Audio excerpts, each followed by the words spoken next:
Baru saja muncul sebuah gambaran yang tidak ingin dilihat oleh Iran dan milisinya.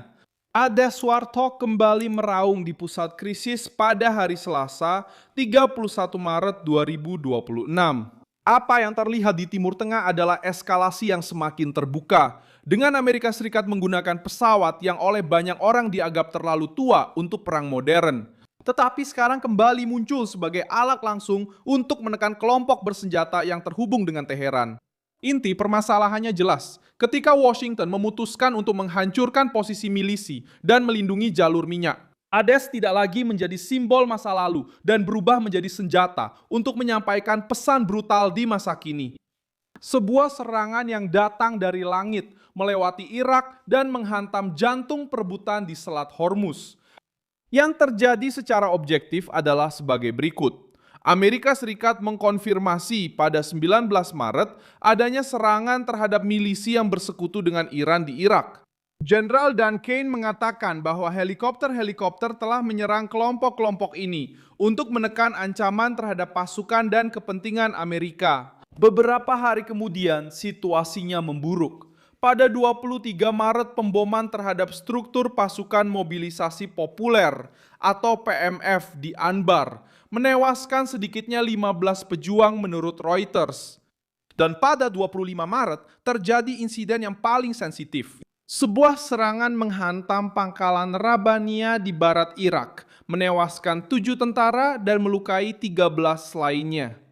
Baghdad mengecam insiden tersebut sebagai agresi serius, sementara Washington membantah telah menargetkan klinik militer. Siapa saja yang terlibat dalam konflik ini juga harus diperjelas. Di satu sisi, ada Amerika Serikat dengan kekuatan udaranya, helikopter serang, pasukan siaga, dan komando militer yang semakin meningkatkan tekanan.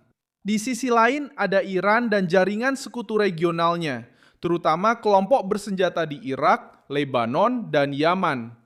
Dalam kasus Irak, PMF sangat menentukan karena mengumpulkan faksi-faksi yang memiliki hubungan kuat dengan Teheran. Dan mereka sudah menerima izin dari Dewan Keamanan Nasional Irak untuk melakukan pembelaan diri dan merespons serangan terhadap posisi mereka. Detail ini sangat penting karena mengubah wilayah Irak menjadi zona yang semakin terseret ke dalam perang. Dan disinilah Hades berperan sebagai elemen politik dan militer. Dia tidak hanya muncul sebagai pesawat serang saja. Bagaimana Amerika Serikat menanggapi hal ini dengan kombinasi tekanan dari udara, kehadiran militer yang diperkuat, dan persiapan untuk operasi yang lebih besar? Penggunaan Hades sudah dijelaskan oleh media khusus. Berdasarkan pernyataan dari Jenderal Duncan sendiri, Warthog sedang memburu kapal serang cepat di Selat Hormuz. Hal ini membantu menjelaskan mengapa sebuah pesawat yang dulu dianggap usang kini kembali mendapatkan perhatian. Pesawat ini digunakan untuk misi-misi berat, langsung, dan lebih murah melawan target-target kecil dan cepat, seperti kapal bersenjata dan posisi yang terbuka. Pada saat yang sama, Reuters mengungkapkan bahwa ribuan penerjun payung dari Divisi Lintas Udara ke-82 mulai tiba di Timur Tengah. Bergabung dengan sekitar 2.500 marinir yang telah dikirim sebelumnya. Di antara opsi yang dipelajari adalah melindungi jalur minyak, memperkuat tekanan di pantai Iran, dan bahkan mendukung aksi di titik-titik strategis seperti Pulau Khark. Dan mengapa semua ini sangat penting sekarang? Karena perang ini sudah bukan lagi sekedar saling serang antara Israel, Amerika Serikat, dan Iran.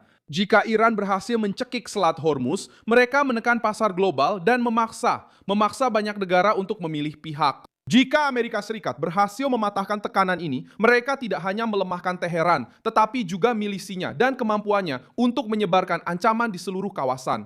Washington ingin menunjukkan bahwa mereka siap untuk menyerang garis depan terhadap milisi-milisi dan jalur-jalur yang menopang kekuatan Iran. Dan Hades, yang banyak orang anggap sudah terlalu tua untuk perang ini, muncul kembali sebagai alat yang sederhana, agresif, dan sangat simbolis dari fase baru ini.